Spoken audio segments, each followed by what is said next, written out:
Hey you guys, happy Monday. It's Ann coming to you behind my apron again. And I have to tell you, I was starting supper and then I realized, oh my gosh, I should go live with this. So I'm a little bit into my plan already, but I thought, oh, I'll stop right now and tell you guys what I'm doing. So tonight's leftover night, but I wanted to do something to recreate the leftovers I had, because what I had was just some leftover shredded chicken.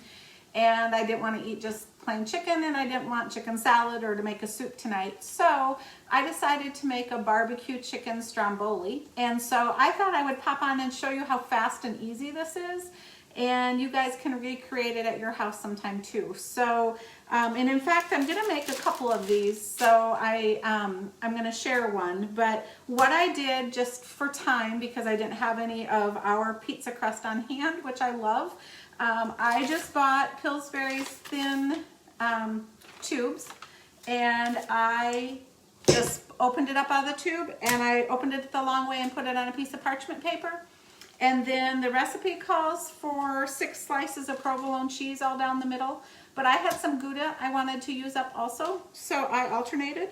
And I got to that, and then I realized I should go live and talk to you guys. So, hello, and I'm excited to see a couple people have popped on with me. So far, pizza crust, 6 pieces of cheese. The recipe calls for provolone. I used what I had. Now, behind me on the stove, I also sauteed red onions and mushrooms to be able to insert into this recipe. And let me turn the burner off. And then I had about 3 or 4 cups of shredded chicken already. So I just put in about 3/4 of a cup of our favorite barbecue sauce. And I pressed in a couple cloves of fresh garlic. And I'm gonna just make sure I have that sauce blended really well here. Yeah, I think so. And I'm going to take the sauteed vegetables that are still hot, and I'm going to put them right in with the chicken. And you guys, you could do this however you wanted, but I love this nonstick stainless steel pan. I know I've talked about it a gazillion times, but it just does such a beautiful job giving you that little bit of fond on your food. And if you're not familiar with what fond is, it's the little brown crinkly stuff that adds a lot of flavor. So I just put a couple tablespoons of butter in that saute pan, let that melt and start getting a little bit brown. So let the butter cook a little bit before I put in the red onions and the mushrooms, because then it just has such a better flavor. So I'm gonna just mix the chicken, the onions, and the mushrooms together.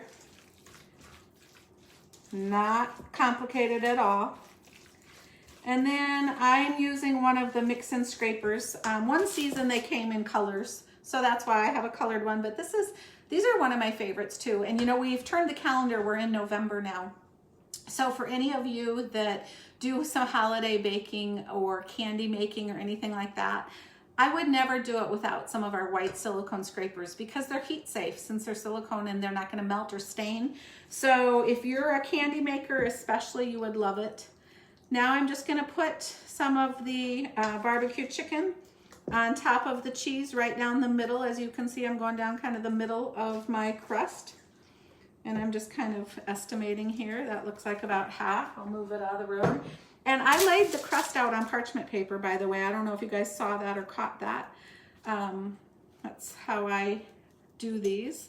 And I think a long time ago, I popped on and showed you making a calzone with some leftover roast beef.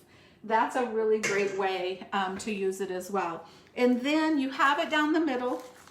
So I'm going to just, since it's on parchment paper, I'm just gonna pull it up. That allows you to kind of hang on to it. And since the filling's warm, and when you do pull it up, kind of pull the ends up. See what I did there? So it kind of made a little bit of a cap. Then take the other side. And again, kind of pull it up. So you're capping. Then take your ends, just pull the ends up, and then make sure you pinch this really well. Pull this end up, pinch it really well, because you want this, all the filling to stay inside. And then this is actually the bottom. So I am actually going to lift and roll the whole calzone, which again, you can kind of reshape this to whatever shape you want. So that's kind of the shape I'll go with for tonight for this calzone. And then I'm gonna use, I have just a beaten egg, and I just beat it up in the prep bowl, and I'm gonna just put an egg wash on it.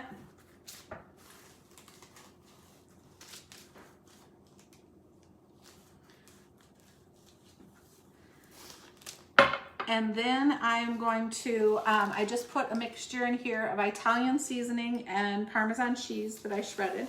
So again, I'm sorry I had some of this done, but then I realized I should go live for you guys.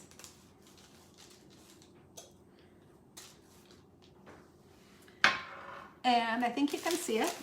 And literally now put it in about a 375-degree oven for about 20 or 25 minutes until it's the golden brownness that you like.